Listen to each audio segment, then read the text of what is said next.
Olá a todos, meu nome é Gutenberg Medeiros e vamos abordar o Teatro Gilda Hilse em duas sessões. Esses vídeos são parte da ação cultural online promovida pela Biblioteca Mário de Andrade na série intitulada Teatro na Mário, sob a curadoria de Álvaro Machado, a quem agradeço o convite para estar aqui com vocês. Conto com a participação da atriz Flávia Couto para ler trechos representativos dessa produção dramatúrgica.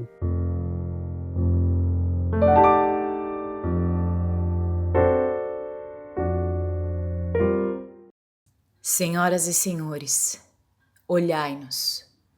Repensemos a tarefa de pensar o mundo.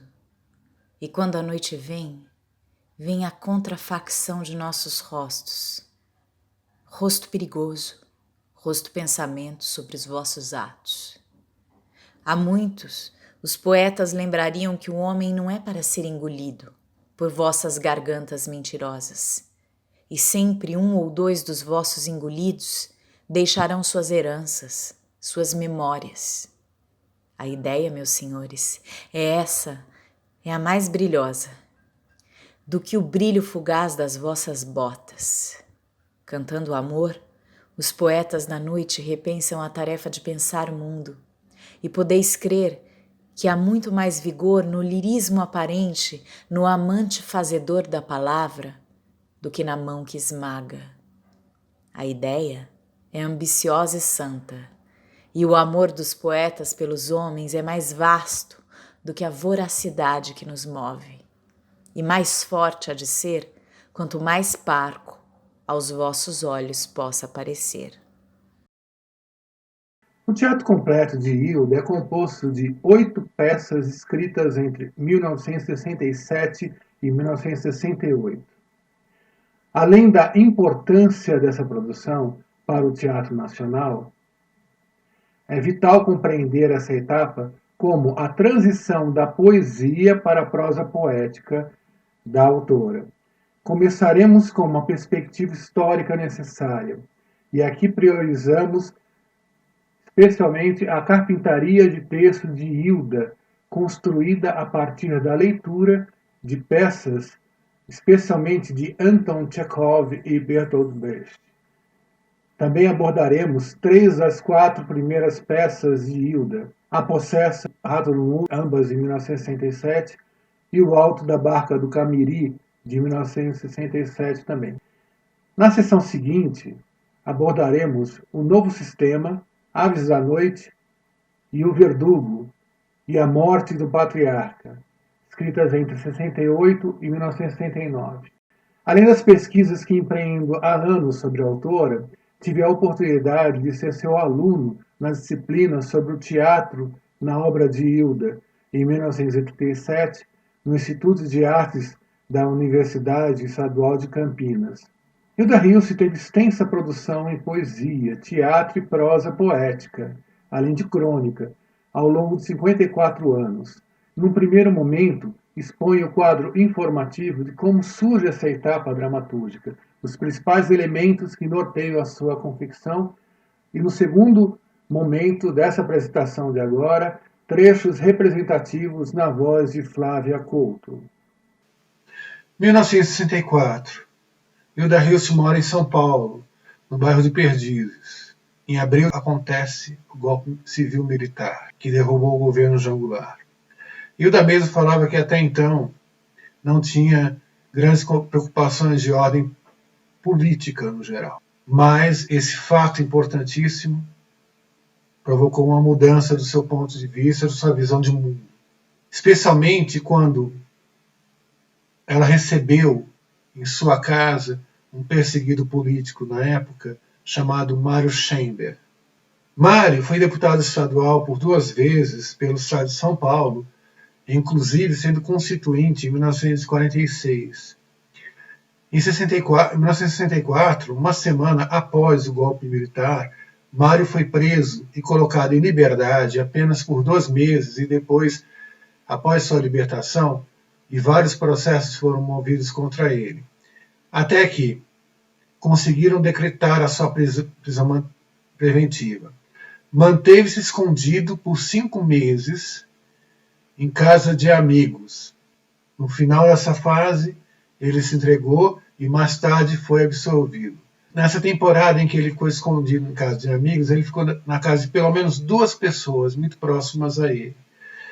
Hilda Hilst e Jô Soares.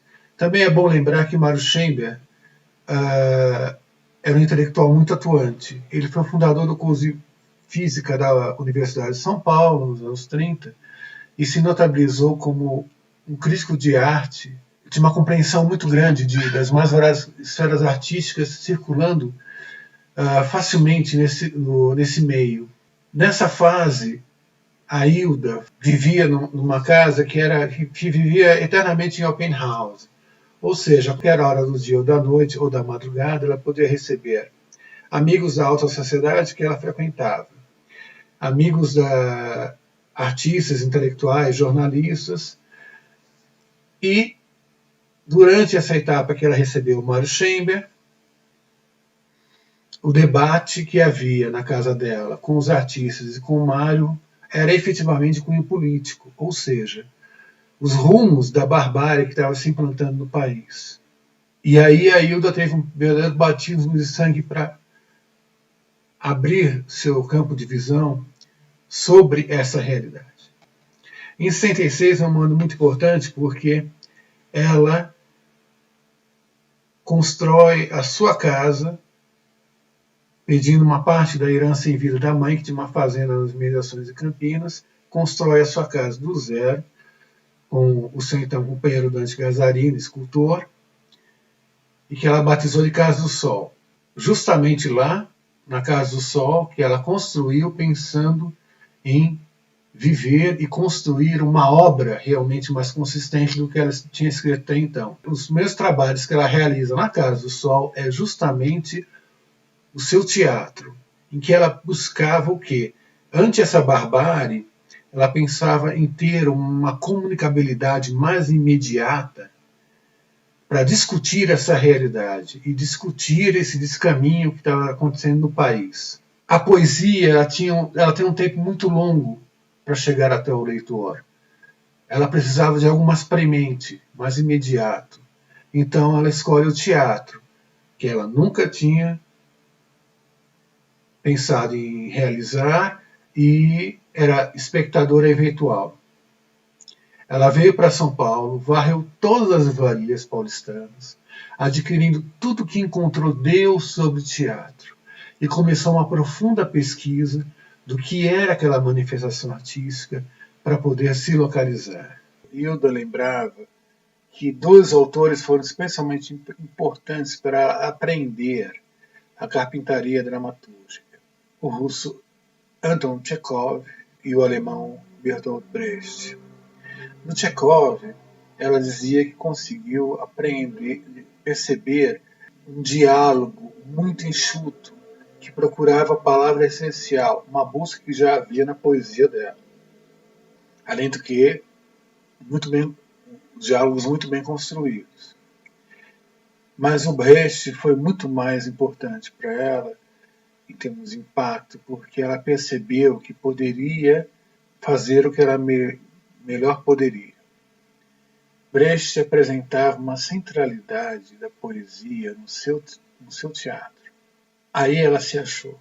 Uma vez ela me disse, abre aspas, ele era poeta, como eu sou, fecha aspas. Então começou a trabalhar essa questão da barbárie nas primeiras peças, e para cada peça escrita, ela necessitou buscou um retorno, um leitor ideal, para dizer se ela estava fazendo a coisa direito.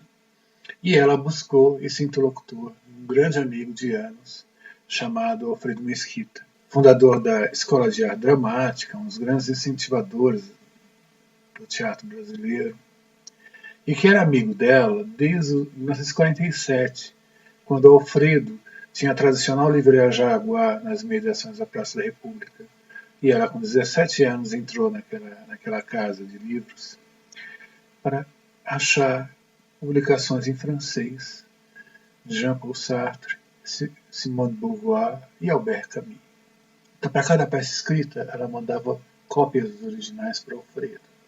E o Alfredo começou a ficar entusiasmado e dava a resposta imediatamente. Sim, que ela estava no caminho certo, que ela estava escrevendo uma dramaturgia de verdade, continuasse, com pleno incentivo. E mais do que isso, ele começou a mostrar para professores da EAD as cópias, para incentivar os professores a fazer montagens com os alunos na escola.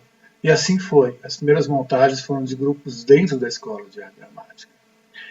Porém, esses alunos vazaram parte desses textos também para colegas amadores externos à EAD. E começou uma rede de teatro amador a montar alguma das peças aí. É nesse sentido que entra em cena um outro personagem muito importante para a dramaturgia da Hilda, o Anatol Rosenfeld. Esse berlinense, de ascendência judaica, que veio perseguido pela Segunda Guerra Mundial, pela ascensão do nazifascismo, antes da Segunda Guerra Mundial.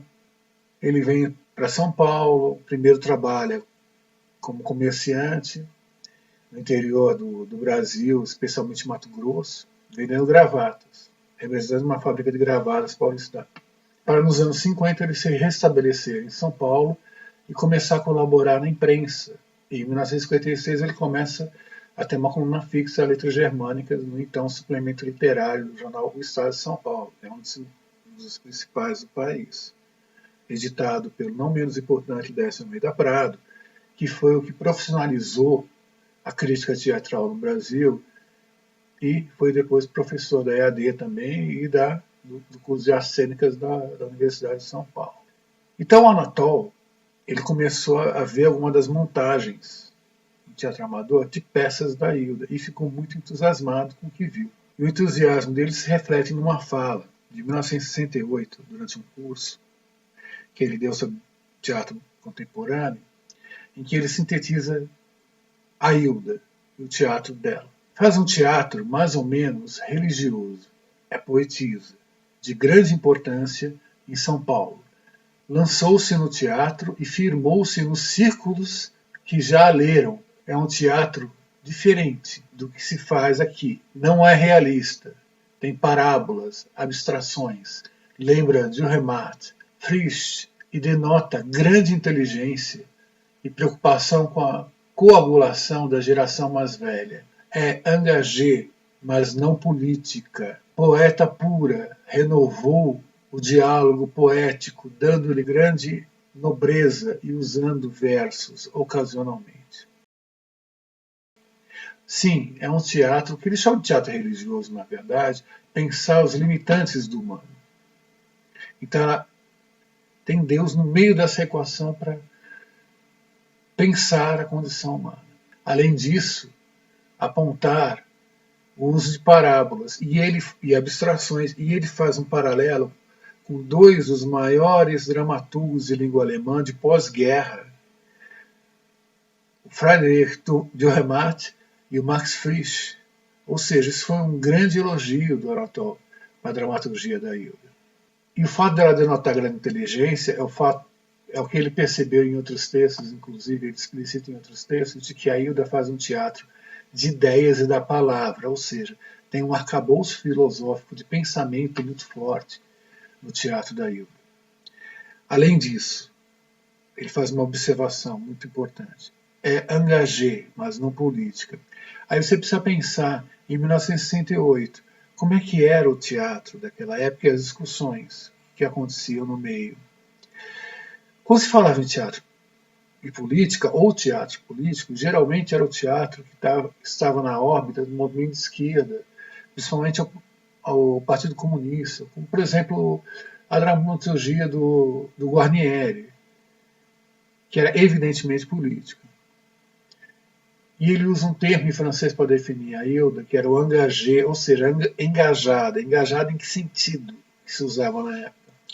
Era uma pessoa que não era de esquerda, mas estava preocupada com elementos importantes das repressões sociais e das coerções sociais que se impunham sobre os indivíduos. Ou seja, em termos de hoje, seria um teatro político, efetivamente.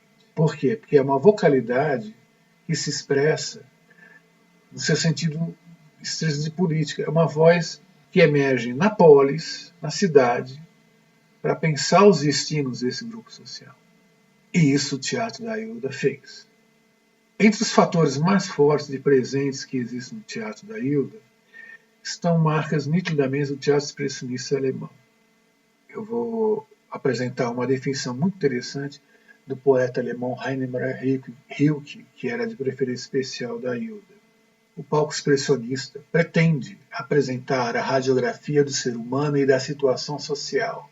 A radiografia não apresenta semelhança externa com o seu objeto, mas revela a sua estrutura interna, como nenhuma fotografia poderia fazer. É muito interessante essa metáfora do Rilke, lançando mão da questão da radiografia e da fotografia. E é exatamente isso. Ele busca uma essencialidade, uma essência, não uma aparência. Esses elementos expressionistas chegaram a Hilda de várias maneiras. Eu tive a oportunidade de ser aluno no curso de artes cênicas de um grande estudioso chamado Eudemir Fraga, que foi professor de carreira lá, e um grande especialista em Nelson Rodrigues. A sua tese de livre docência foi intitulada Nelson Rodrigues Expressionista, em que ele faz um estudo muito interessante de elementos fortes do expressionismo no teatro rodriguiano, que ele aprendeu não lendo o teatro ou assistindo peças, mas muito que ele aprendeu via literatura e cinema no ar norte-americano, que estavam embebidos desses elementos expressionistas. Por quê?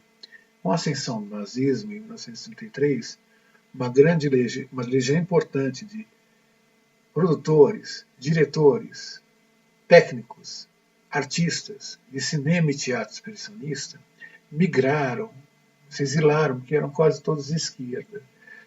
Entre eles, um dos mais famosos foi o Billy Wilder, que veio da Áustria, anexada muito cedo ao regime nazista. E fizeram carreira em Hollywood, trazendo e construindo esse cinema no ar e também, por tabela, a literatura no ar. Então, esse expressionismo que tomou conta de norte-americanos, por exemplo, Eugênio Newell, Tennessee Williams, Miller, também chegou aqui no Brasil via Nelson Rodrigues, e, assim como Nelson, a Hilda era uma cinéfila apaixonada desde a sua adolescência nos anos 40. Ela viu muito dessa produção de cinema no ar. Uma outra porta de comunicação com o expressionismo alemão certamente foi através do Brecht.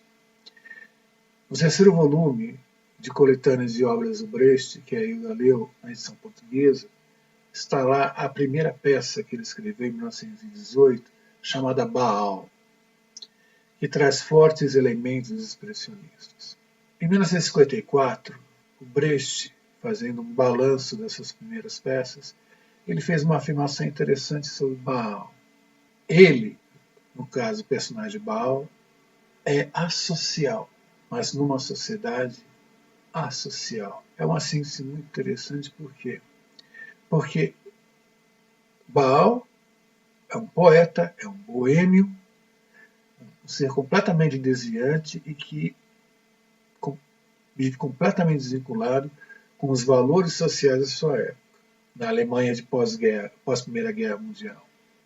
Mas ele tem uma postura social numa sociedade que o Brecht sintetiza também como uma social, ou seja, que tenta compactar as mentes e os comportamentos das pessoas sobre determinados valores muito rígidos, não admitindo o quê? A diversidade, a diferença, o não democrático. Ou seja, uma barbárie intrínseca nessa sociedade, que no caso era capitalista, que o Brecht já estava evoluindo uma criticidade muito grande. No caso da Hilda, ela tem, você percebe no teatro dela esse ponto fulcral. Ou seja, são personagens, protagonistas, associais, que são completamente desviantes, que têm sua própria autonomia comportamental e mental em relação aos ditames coercitivos da sociedade do seu tempo, que tenta compactar, comprimir e mesmo violentamente combater qualquer tipo de desvio ou de tentativa de diferença E nesse sentido eu vou localizar aqui alguns elementos básicos desse teatro expressionista, visivelmente verificáveis no teatro da Hilda. Por exemplo, os personagens, eles são mais projeções de arquétipos, ou seja, grandes sínteses simbólicas de lugares sociais. Isso é notabilizado geralmente por, ao invés do nome do personagem, uma posição na sociedade, ou então apenas o primeiro nome, mas que ainda tem uma construção de personagem completamente arquetípico. Segundo, uma maneira caricatural de ver o mundo, essencialmente derivada da angústia existencial em função do exercício autocrítico de poder e de um sobre o outro. Ou seja, um aparente exagero para justamente deixar expostos os elementos dessa coerção social, desse jogo de poder. Uma outra característica é o desprezo da superfície exterior para atingir a expressão essencial da realidade, lembrando a fala agora há pouco do Hilke. Realidade corrupta em plena putrefação, ou de paralisia, ou de inação. É uma dramaturgia do espaço interno, com projeções que exprimem visões, angústias dos personagens. Isso também, eventualmente, é localizável ao longo das peças da Hilda. Inclusive, entre os recursos, até a questão da parábola, como veremos mais adiante. Paixão por heróis marginais ou aparentemente menores na escala social. Por exemplo, na primeira peça, que se passa num colégio religioso, a protagonista é uma aluna, uma jovem aluna, e não alguém em condição superior na hierarquia social daquele grupo. E até na terceira peça, Alto da Barca do Camiri, em que tem um personagem oculto, ninguém menos que Che Guevara, porque Camiri foi onde Che Guevara foi assassinado na Bolívia. E ele é o protagonista por quê? Porque basicamente é a história de dois personagens que são juízes, um é velho, o outro é jovem, que tentam o tempo todo descrever e aprender quem foi esse outro que foi assassinado e recolhem depoimentos de potenciais testemunhas do lugar. Também encontramos no teatro expressionista encenações que se voltam ao geral, não ao detalhe, não aos momentos históricos concretos, inclusive lançando mão da parábola também. Mas outra característica é o palco sem profundidade, para evitar qualquer impressão de perspectiva, o que denotaria o quê? Um teatro naturalista ou realista.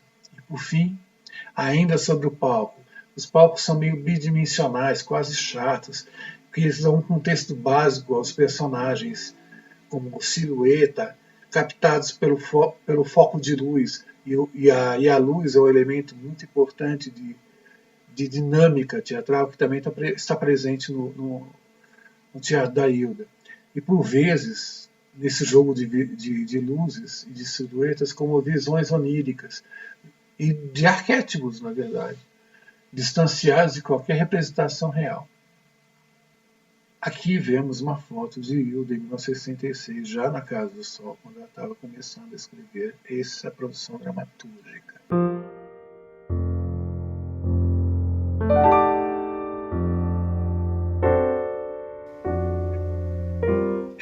Bom, agora nesse momento vamos começar a leitura dramática implementada pela Flávia Couto de alguns trechos dessa produção da Hilda.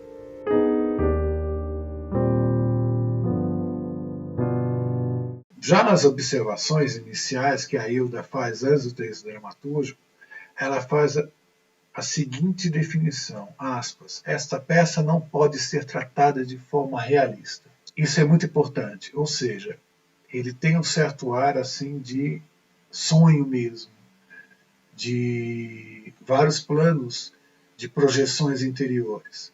Na perspectiva do teatro expressionista, os personagens são realmente arquetípicos, sendo nomeada apenas a protagonista, América, de nome América, e os outros são posições naquele contexto. Primeira, segunda e terceira, postulantes, que são alunos, bispo, monsenhor e superintendente. E tudo acontece num colégio religioso. Interessante observar que nessa primeira peça da Hilda, ela trabalhou alguns elementos até biográficos dela. Não que ela esteja fazendo autoficção ou autoteatro.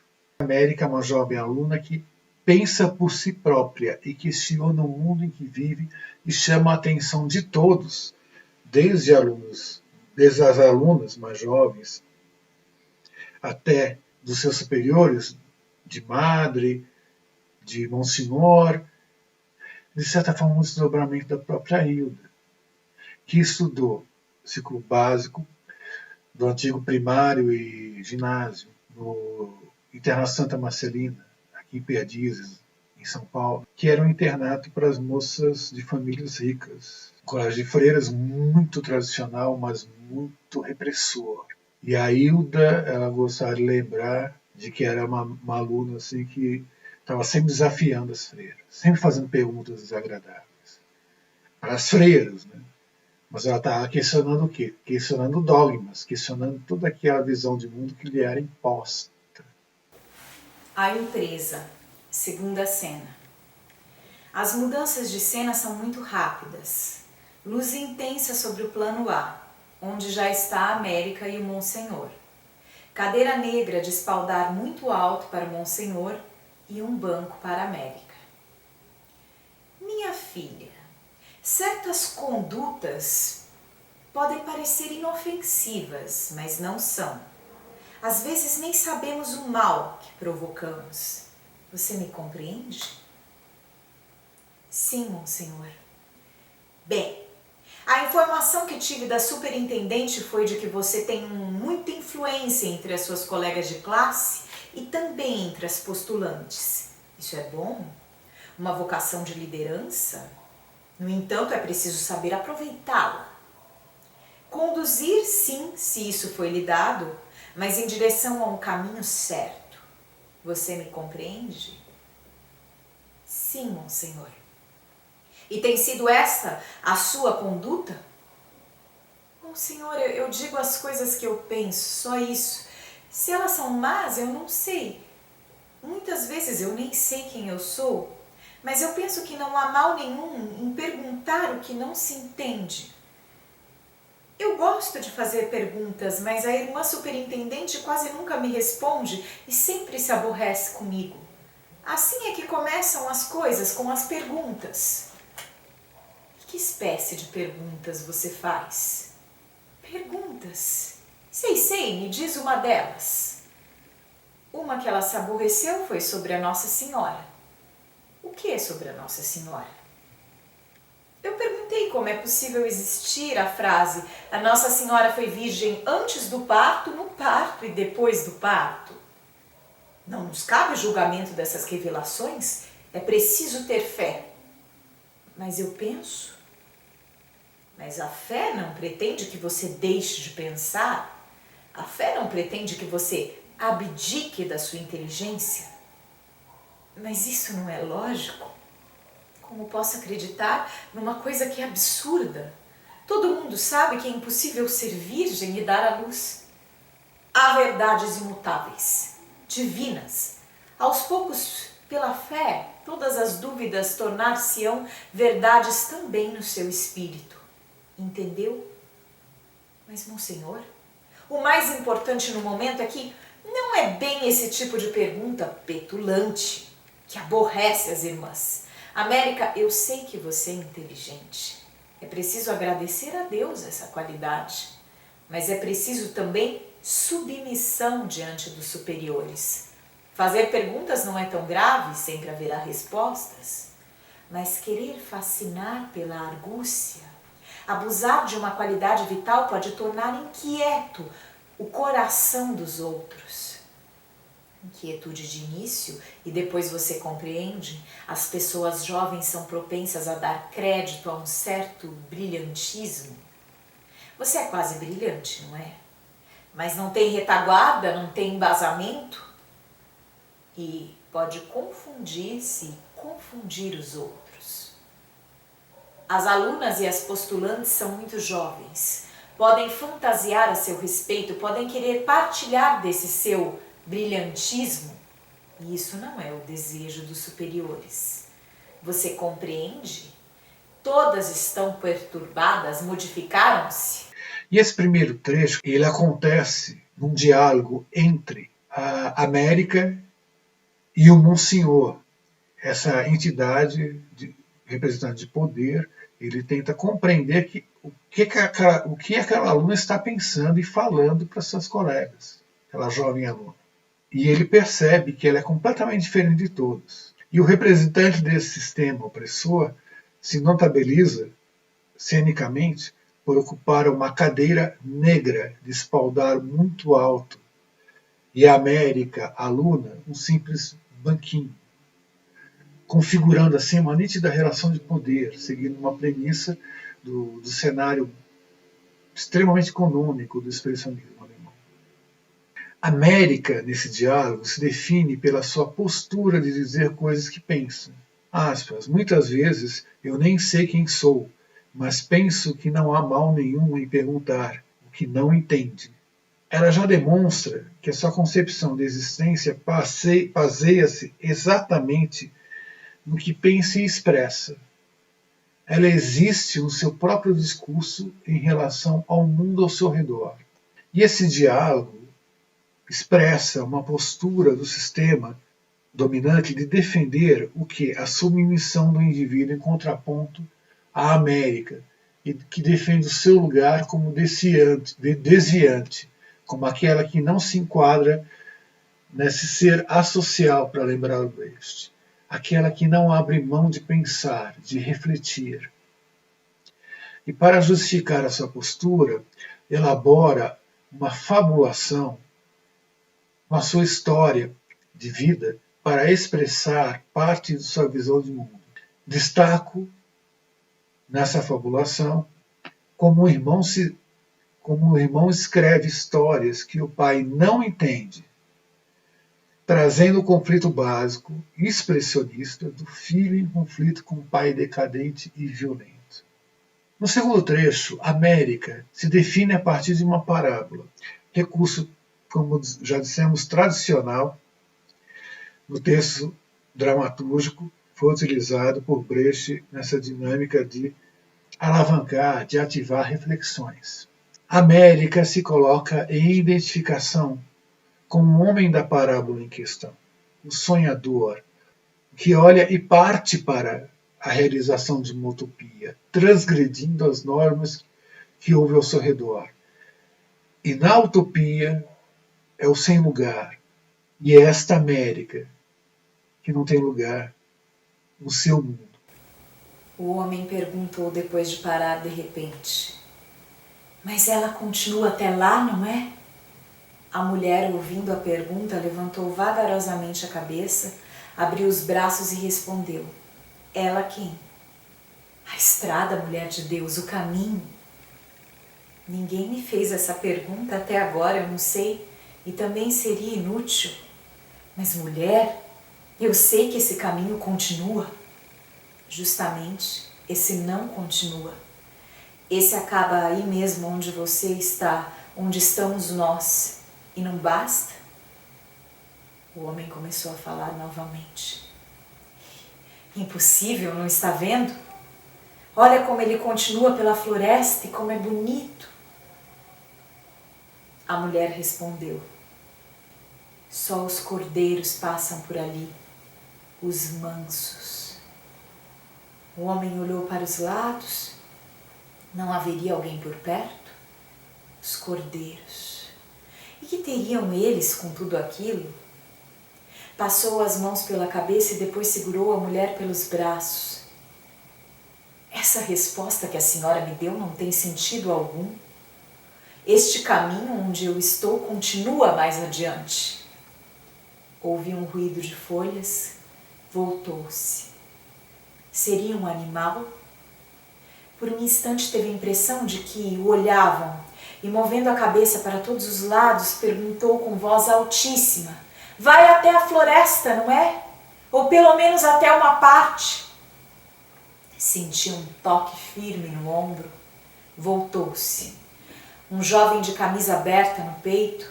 Não, sem camisa. E segurando a enxada pela lâmina, lhe tocou novamente, mas agora na altura do umbigo. E disse-lhe: ela já não falou que a estrada acaba aqui mesmo? Quantas vezes daqui por diante será preciso dizer a mesma coisa? Escute aqui, rapaz, quer dizer que você também não vê? Que o caminho continua? Lá, como é bonito lá! O jovem não respondeu e sentou-se ao lado da mulher. Agora sim, o homem pensou: mas só eu é que vejo? Não é possível. O melhor seria continuar andando. E quando entrou na floresta, ouviu a mulher gritar: só os cordeiros, os mansos. É inútil, é inútil. Mas o homem continuou andando. Ela está diferente, não é mais a América contente. Ela está diferente. E quem era esse homem tão esquisito, América? Alguém que acredita. Um sonhador? Vocês podem dar o nome que quiserem. E você é igual a ele? Sim, sou. Ela está diferente. Ela está diferente, ela está diferente. E na sequência, a gente vai encontrar o quê? Um outro diálogo de América, aludindo a outra fábula sobre um homem que se transforma em inseto e a família que quase enlouqueceu por causa dele. Citação velada da metamorfose de Kafka e simplificando mais uma vez a simetria com a condição do não-lugar de América. É interessante que, dentro de todo o contexto dessa peça, emerge o quê? Um poema, que é o único poema da peça, que é um diálogo de América, e ele funciona como uma espécie de pilar a sustentar e a sintetizar toda a ação dramatúrgica que se desenrola. Finalmente, o terceiro trecho da leitura, realizada por Flávia nessa peça, está no seu âmago durante um tribunal inquisitorial que julga América, a desviante, onde ela confessa que seu pai era louco, ou seja, vivia em ordem diversa da vigente. E ela elabora um diálogo onírico para interagir com essas principais angústias. Era louco. Mas você via seu pai? Uma vez sim. E o que é que vocês se disseram? O senhor não compreenderia. O que eu não compreenderia? Moça, eu entendo o demônio. Vamos, o que é que vocês se disseram? Estamos perdendo muito tempo. Diga o que quiser, eu jamais a interromperei. Isso de não ter interromper é praxe desde sempre. Antes e agora. Pai, uns ventos te guardaram, outros guardam-me a mim. E aparentemente separados, guardamo-nos um ao outro, enquanto os homens no tempo se devoram. Será lícito guardarmos-nos assim? Não, não seria lícito. Pai, tocaram-te nas tardes brandamente, assim como tocastes adolescente a superfície parada de umas águas. Tens ainda nas mãos a pequena raiz e a fibra delicada que assim se construía em solidão? Não, ele não tinha mais nada nas mãos. Assim somos tocados sempre. Pai, este é um tempo de silêncio. Tocam-te apenas. E no gesto te empobrecem de afeto. No gesto te consome. Você mesma que se consome. Pai, este é um tempo de cegueira. Os homens não se veem. Sob as vestes um suor invisível toma o corpo, e na morte nosso corpo de medo é que floresce. Mortos nos vemos, mortos amamos, e de olhos fechados, uns espaços de luz rompem a treva. E foi tudo o que você disse? Quase tudo. E esse quase tudo foi o quê? Pai, esse é um tempo de treva. Só isso mesmo, América? Sim. Não é verdade. Você disse ao seu pai: o sonho sobre a tua fronte é uma crisálida pronta para ter asa. O sonho de um louco? O teu sonho, sim, era válido quando era aquele objetivo, concreto, eficiente. Este teu outro sonho, pronto para ter asa? Este é o sonho de um louco. Você conhece a razão de estar aqui? Não, senhor. Sua consciência está limpinha como o lençol da sua virgem? O senhor me insulta. Muito bem, uma boa confissão. Mas não basta, não basta, não basta. Ou seja, ela aqui evidencia e expressa os tempos de barbárie e em avanço que se vivia naquela época, em 1967.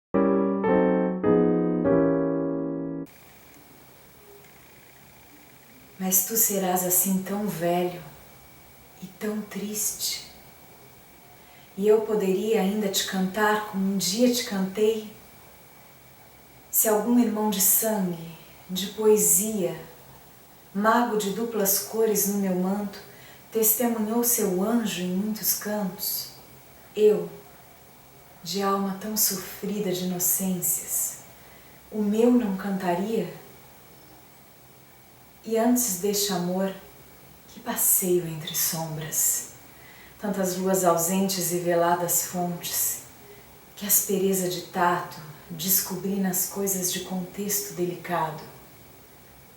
Andei em direção oposta aos grandes ventos, nos pássaros mais altos, meu olhar de novo encandecia.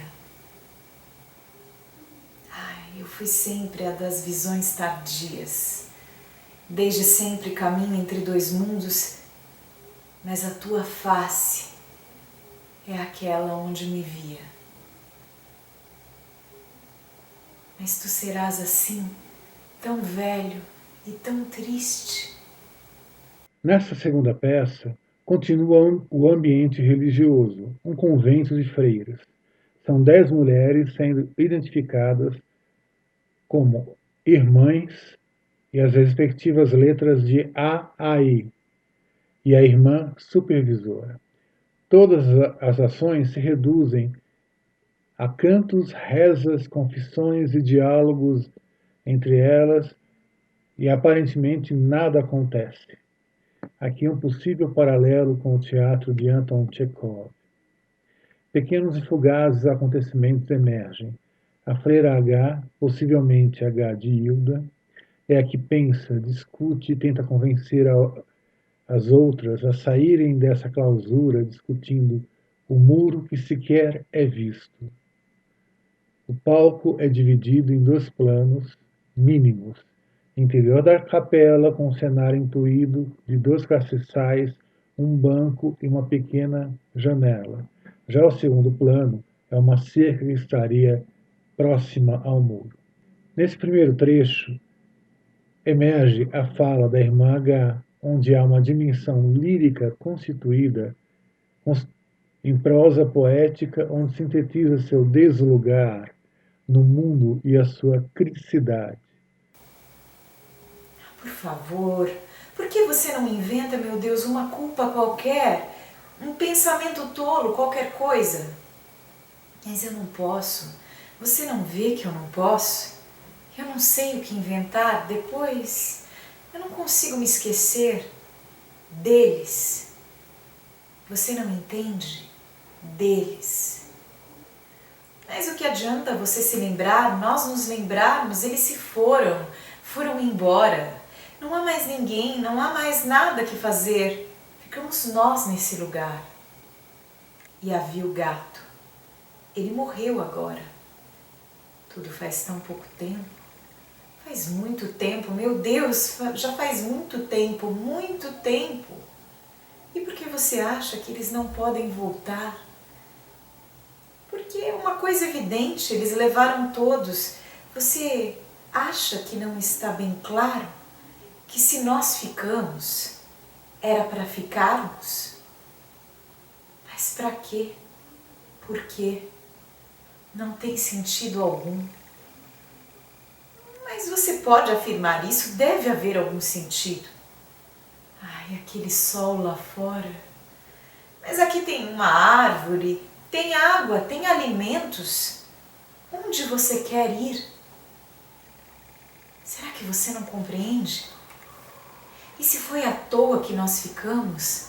Por nada, nada. Por esquecimento, talvez.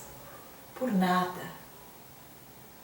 Então você acha que é possível que eles tenham se esquecido de alguma coisa? E por que não? Olha, olha. O quê? As manchas. São manchas de sempre, você sabe, foi na noite. Não são as mesmas, elas crescem a cada dia, você não vê? Não, eu não vejo. Por que é que você insiste? Escuta, se o animal morreu, não teve sentido ele ter ficado. Ah, mas milhões de animais ficaram, devem estar por aí. A gente é que não vê. Mas se ele morreu, se ele havia ficado, não podia morrer, você não compreende? Não tem sentido. Mas que sentido você quer dar à vida de um gato? E nós temos algum sentido? Nós faremos sacrifícios. Mas sacrifícios para quê? Não há mais para quê, nem por que fazer sacrifícios. Então você mesma não disse que não há mais ninguém? Ninguém. Só os animais. No intenso diálogo com a irmã e identificada como sua irmã de sangue, expressa sua angústia de viver esse confinamento e o anseio de libertar-se de todas as convenções, mesmo sem saber o que pode encontrar fora dos muros. A irmã tenta convencê-la a não ter mais tais pensamentos, alegando até o fato de ali terem alimento e água. Há uma alusão a eles, entre aspas, outros que teriam partido, mas que jamais são identificados ao longo da peça. Mas H aponta a dúvida se realmente fizeram bem em ficar, e aponta a falta de sentido naquela condição. Já nesse outro recorte, em diálogos com colegas, a irmã H pensa maneiras de vencer o muro e revela o seu sofrimento no desejo de ir além do que aprende, para logo depois revelar como as coisas de dentro são complicadas, muito além do que aquela simplificação opressiva imposta pela ordem vigente.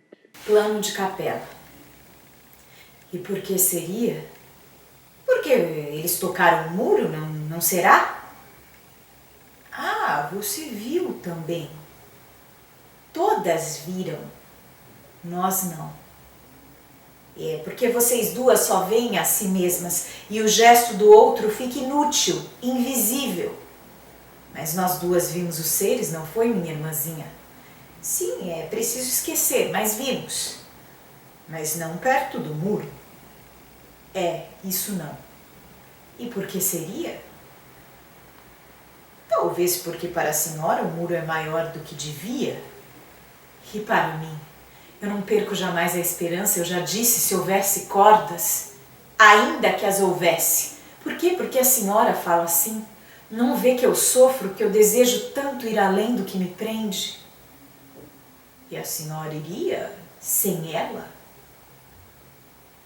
O sangue tem cordas invisíveis. Shhh! Eu não posso comer em paz com esse entra e sai. Irmã C. Ai, ai, ai. Meu Deus, ela está cheia de sangue. Sangue. Eu estou sempre assim, é todos os dias a mesma coisa na hora da confissão e do castigo. Não, o que a senhora diz é: hoje olhei para dentro de mim. Havia sangue. Tive medo. E se é por dentro, como nós saberemos? Mas é a mesma coisa, todos não veem? Imagine, as coisas de dentro são tão complicadas. Milhares de ramificações. Às vezes até sem sentido. Nunca.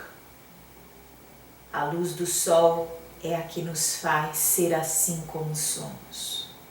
Já nesse último trecho, a irmã H evolui a sua revolta, alegando para as outras irmãs que todas parecem brinquedos de corda para cumprir as vontades da irmã superiora, responsável pela ordem vigente, e questiona os seus colegas. Mas as irmãs não conseguem se descolar daquela opressão e entram em ordem unida para assumir culpas imaginárias e paralisantes, até entoarem uníssonas sobre as culpas serem tantas, tantas, tantas, resultando numa fragmentação de linguagem, metáfora da diluição de suas identidades, enquanto a irmã H pede incessantemente que parem, até que é vencida pela maioria em mais um desfecho distópico. Parem, parem! Vocês não veem que ela está tentando nos deixar sem resposta? Que quando ela fala na culpa, nós pensamos no tempo? E que diante dela nós nos comportamos como um brinquedo de corda?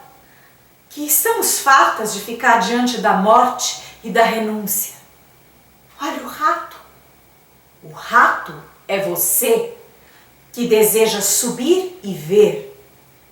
No entanto, ainda que subisses aquela pedra lisa e assistisses ao mais fundo, ao mais alegre, o mais triste, ainda que tocasses aquela pedra rara e deixasses o vestígio de uma mancha escura ou clara, ainda não seria suficiente para o teu desejo de ser mais.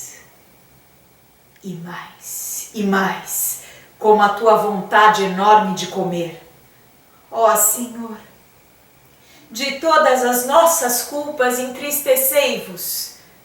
Hein? Como disseram? Não respondam, por favor, não respondam. Alegrai-vos para que nós não nos esqueçamos de todas as nossas culpas. Parem, pelo amor de Deus, parem. São muitas, muitíssimas. Quantas? Não continuem. Tantas.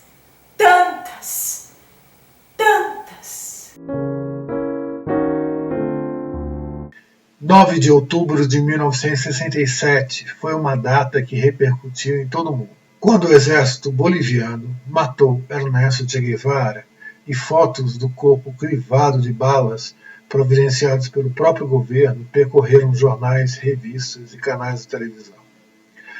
Muitos viram nessas imagens um paralelo com as representações pictóricas de Cristo supliciado, moreno, barba e cabelos compridos, e a ideia de igualdade, fraternidade e liberdade. Hilda não ficou indiferente a esse acontecimento e imagens, assim como a sua personagem América pode ser vista como um subcontinente explorado sob a violência de governos ditatoriais. Hilda viu Che como a metáfora dessa mesma América Latina. Voltando à questão do título, Alto da Barca do Camiri. Alto é oriundo do latim acto, ação, ato. É um subgênero teatral surgido na Idade Média na Espanha, por volta do século XII, De linguagem simples e extensão curta, normalmente compõe-se de um único ato. Os autos, em sua maioria, têm elementos cômicos ou intenção moralizadora. Seus personagens sintetizam as virtudes, os pecados, ou representam anjos, demônios ou santos. Hilda escolhe essa tradição, subvertendo o perfil de seus personagens para expressar mais um momento de avanço da barbárie em escala subcontinental, assim como todo esse espaço estava sendo ocupado por ditaduras militares. Hilda lança mão do cenário mínimo expressionista. Símbolos enormes de justiça, duas cadeiras negras altíssimas, mesa com livros e papéis muito volumosos. Os personagens são arquetípicos: trapezista, juiz jovem, juiz velho, passarinheiro, agente, o prelado e representantes do povo. Toda a peça está focada nos juízes que precisam preencher autos judiciais sobre um homem e precisam saber quem ele foi. A peça é pontuada em vários momentos com o som de rajadas e metralhadoras que se ouvem fora do espaço cênico.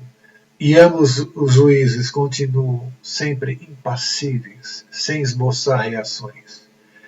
A violência extrema está normatizada. Alto da barca de Camiri. Pausa. Ruído surdo de metralhadoras. Você viu aquele homem? Não. Que homem? Um homem que tinha nas mãos um possível maná. Como é mesmo? Um alimento. Porque nunca vi tantos pássaros ao redor de uma só pessoa. E os cães, então? Você não viu? Não, não vi. Mas é verdade, nem os pássaros, nem os cães. Eram muitos. Estavam todos ao redor do homem. Estranho. Você jura que não viu? Mas com esse calor eu não vejo nada. Com este calor, todos fedem. Os homens fedem. Tem razão. Os homens são seres escatológicos. Esse tema é ótimo para discorrer. Veja, escatologia, certamente, os senhores saberão o que é. Nossas 2 ou 3 ou mais porções matinais expelidas, quase sempre naquilo que convencionalmente chamamos de bacia. Enfim, esse entra e sai, para vencer o ócio dos senhores, que dia a dia é mais frequente, não bastará falar sobre o poder, a conduta social, a memória abissal, o renascer? É preciso agora um outro prato para o vosso paladar tão delicado? E se pensássemos em um tratado de escatologia comparada, nada mais atual e premente? Comparada com o quê? Com tudo? Talvez bem pensado, porque tudo que se compara se entende e se transforma em conflito iminente. Tudo isso é bom para o teatro. Fale merda para o povo e sempre seja novo. A nossa boca de vento. Blá, blá, blá. Mas a nossa boca de vento, que é aparentemente vazia, seria o primeiro elemento para uma escatologia comparada. Boca de vento?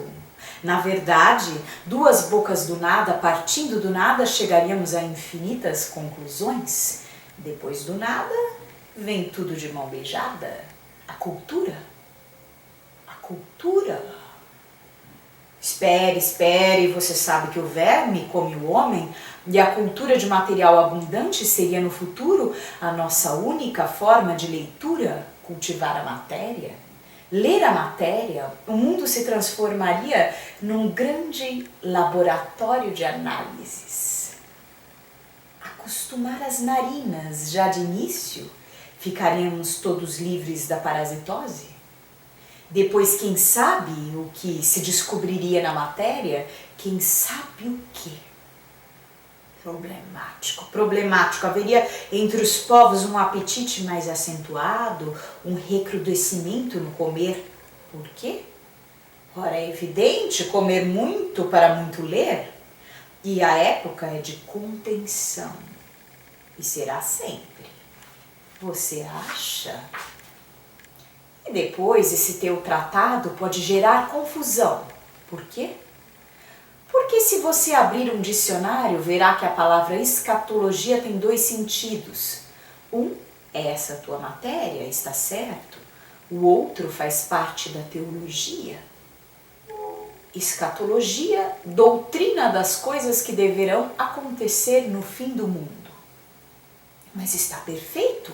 Uma surpreendente analogia, no fim do mundo, sobre nossas cabeças uma nova esfera, coprosfera, sobre nossas cabeças, enfim, o que os homens tanto desejam, a matéria.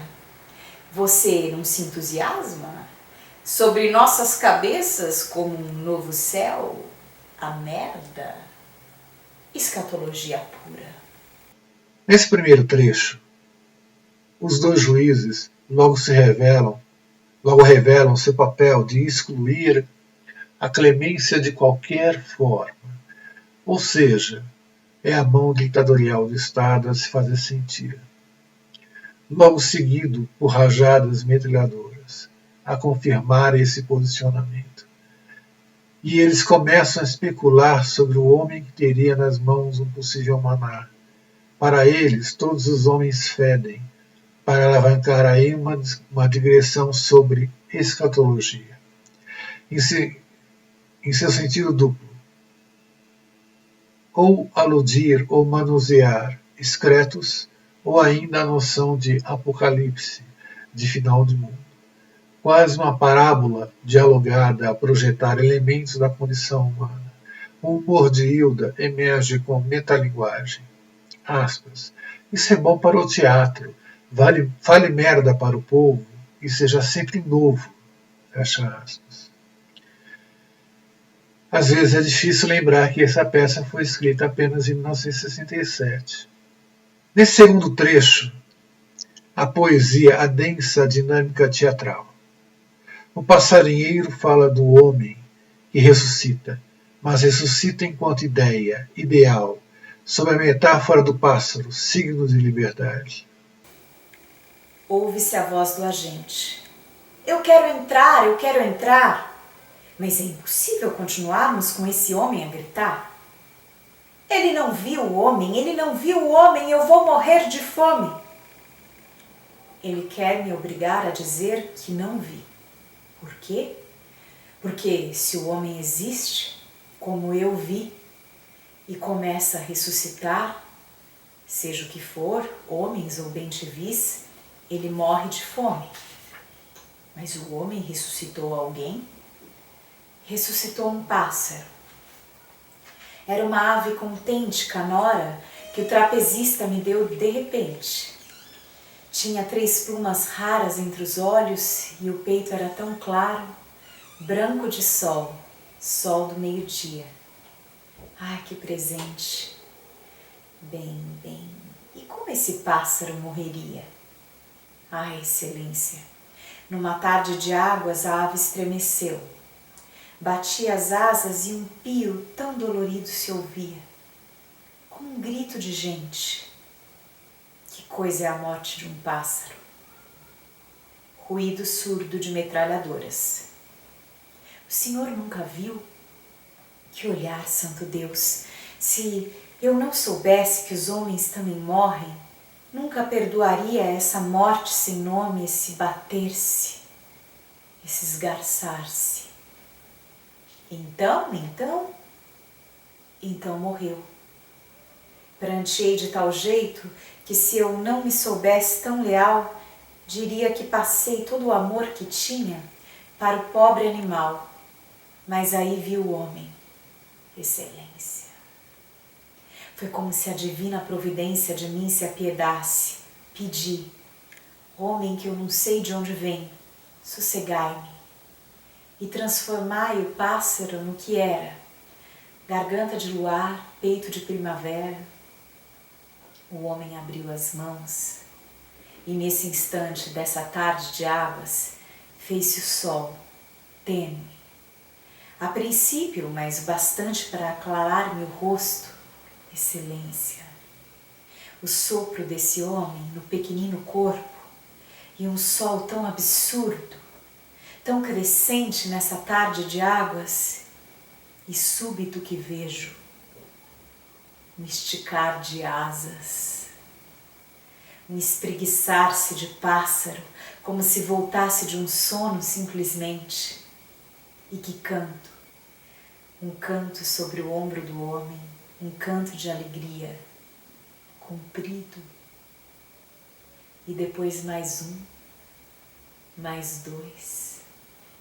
Já neste terceiro recorte, ainda sob a forma poética, realiza-se intenso diálogo onde se concretiza a junção singela do homem jamais nomeado e a figura do Cristo, além da simetria com Lênin, Buda e Hermes de Trismegisto.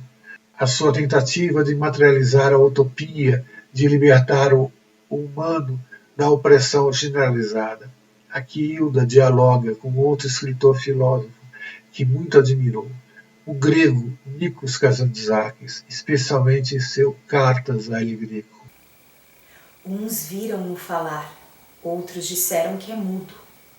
Mas a palavra é o que importa, pois o que a boca diz pode ser tanta coisa, o indizível, ou saga remota, que a língua não ousa, o ódio ou muito amor, coisas feitas de silêncio. Então que coisas falou? Não ouso dizer, senhor, mas é preciso a verdade? É ofensivo. Talvez cheio de vaidade. Não importa, vamos. O homem falou, eu sou o irmão daquele. Daquele? De quem seria? De quem? Do Cristo. De quem mais? Do Cristo? Aquele pode ser 3. Buda, Lênin, Hermes, Trismegisto, Ulisses, Orfeu. Mas ele tem parecença qualquer coisa que vos faça lembrar alguém de tanta eminência? Tem bons dentes? É belo? O Cristo era belo? É simples? No vestir-se? Sim. Bem, é singelo. E o olhar? O olhar é de quem sabe, de quem viu muita coisa. É claro e sombrio a um só tempo, como quem viu o sol muito de perto e cegou por dentro. É paciente? Não sei, eu só ouvi calado. Ora, mas tem gestos. Lentos. Não é irmão de Lênin, é manso. Pode ser manso no gesto e ter sangue no plexo.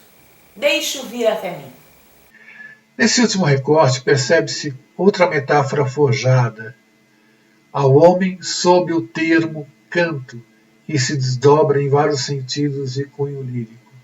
A poesia como elemento de libertação, a palavra como espaço do diálogo e da democracia e tolerância, em oposição à ditadura em curso. Ambos os juízes estabelecem o seu olhar sobre este homem inominável. Aspas, se tal homem existiu, a lei nunca soube, nem nunca permitiu. Fecha aspas. Morto, mas não enterrado. Crivaram-no de balas, mas agora tem o rosto à semelhança daquele que dissemos. Dissemos Buda, Lênin, Hermes Trismegisto? Não. Vamos, fala, mas o que é que te deu? Ulisses, Orfeu? Não. Do Cristo. Vós o disseste, a semelhança do Cristo. Do Cristo? Pelo meu Deus, não é o mesmo rosto? Vede, não é o mesmo corpo? Não é o mesmo corpo? Mas o Cristo alimentou as gentes e não os cães?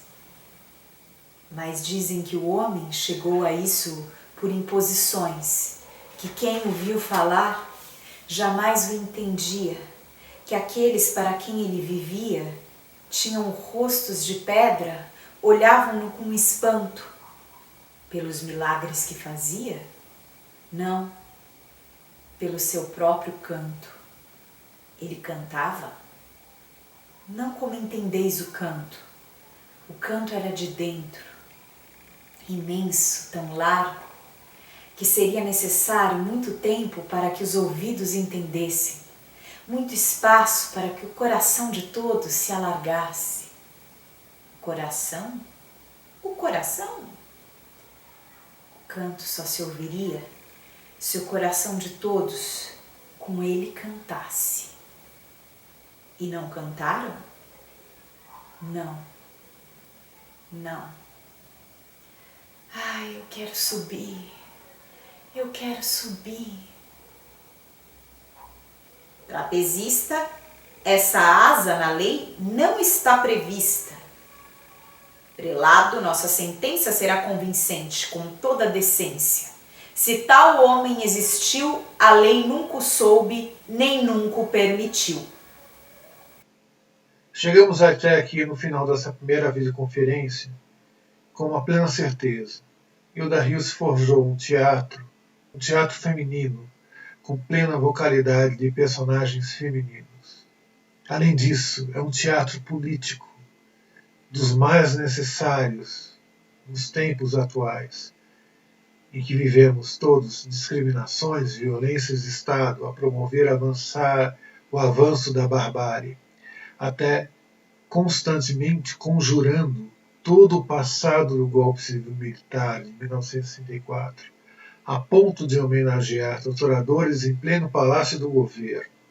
Agradeço aqui o apoio do Instituto Hilda Hilst, na pessoa de seu presidente Daniel Moura Fuentes e da editora Perspectiva. Fica ainda a homenagem a Olga Bilenque e José Moura Fuentes, em memória.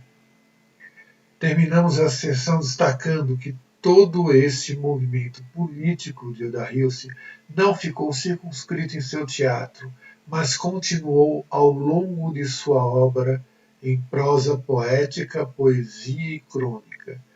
Até a próxima videoconferência, quando abordaremos as outras peças de Hilda Hilst e o avanço da barbárie. Obrigado.